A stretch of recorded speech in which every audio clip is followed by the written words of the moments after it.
का नाम था। छोटा सा गांव, लेकिन रहस्य और डर से भरा हुआ। इस गांव में एक पुराना कुआं था जिसे लोग मरा कुआं कहते थे। कहते हैं इस कुएं में कोई आत्मा रहती है जो रात के समय प्यासों को बुलाती है।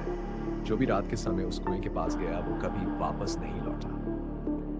कहानी की शुरुआत विनय, एक 20 साल का लड़का, शहर से आया था गर्मियों की छुट्टियां बिताने अपनी नानी के घर। उसे इन भूत प्रेत की बातों पर कभी विश्वास नहीं था। जब नानी ने उसे मरा कुएं की कहानी सुनाई तो वह हंस पड़ा।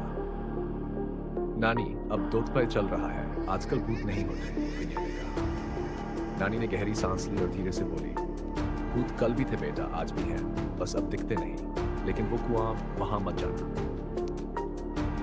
विनय ने ठान लिया कि वो रात में कुएं के पास जाएगा और सबको दिखाएगा कि डर सिर्फ दिमाग में होता है। रात के 12 बजे पूरा गांव गहरी नींद में था।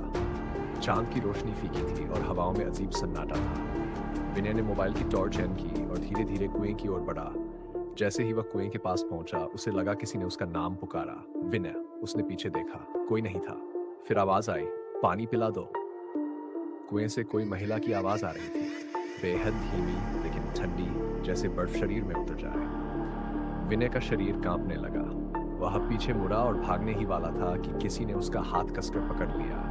काले बाल, सड़ी हुई सफेद साड़ी और बिना आंखों का चेहरा।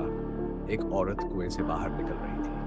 विनय चीखा लेकिन आवाज नहीं निकली। उसके मुंह से एक धीमी सी सिसकी निकली है और वह बेहोश होकर जमीन पर गिर पड़ा। अगली सुबह गांव वालों को कुएं के पास एक बेहोश विनय मिला। उसकी आंखें खुली तो सबसे पहले उसने नानी को देखा और फफक पड़ा। नानी, वो औरत, उसने मेरा नाम लिया था, उसने मेरा हाथ पकड़ा। नानी समझ गई कि विनय ने उस आत्मा को देख लिया था। नानी ने बताया कि बहुत साल पहले इस गांव की एक औरत शांति को कुएं में धक्का देकर मार दिया गया था। उसके पति ने शक किया था कि उसका किसी और से संबंध है, जबकि वो निर्दोष थी। मरने से पहले उसने कसम खाई थी, मैं हर उस प्यासे को बुलाऊंगी जो रात में आएगा और उसकी प्यास हमेशा के लिए बुझा दूंगी। तब से वह आत्मा कुएं में बस गई। जो भी रात में पानी लेने आया वो लौट गया। अंतिम विनय ने निश्चय किया, अब वह इस आत्मा को मुक्ति दिलाएगा। एक पुराना तांत्रिक गांव से दूर जंगल में रहता था।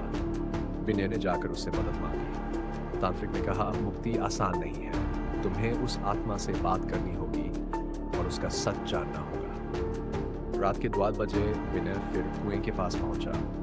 उसने मिट्टी से एक दीपक जलाया और कहा, शांति, अगर तुम निर्दोष थी तो मैं तुम्हें मुक्ति दिलाने आया हूं।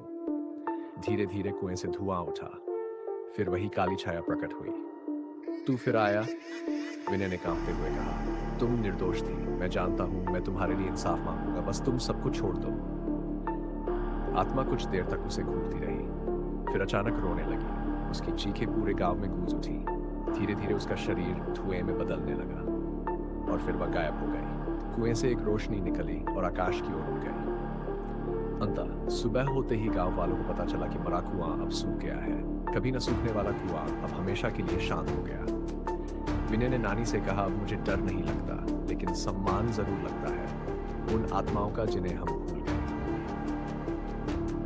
अगर आपको ये कहानी पसंद आई हो तो लाइक, शेयर और सब्सक्राइब जरूर करें, तो कि अंधेरे में फिर मिलते हैं एक और डरावनी दास्तान के साथ।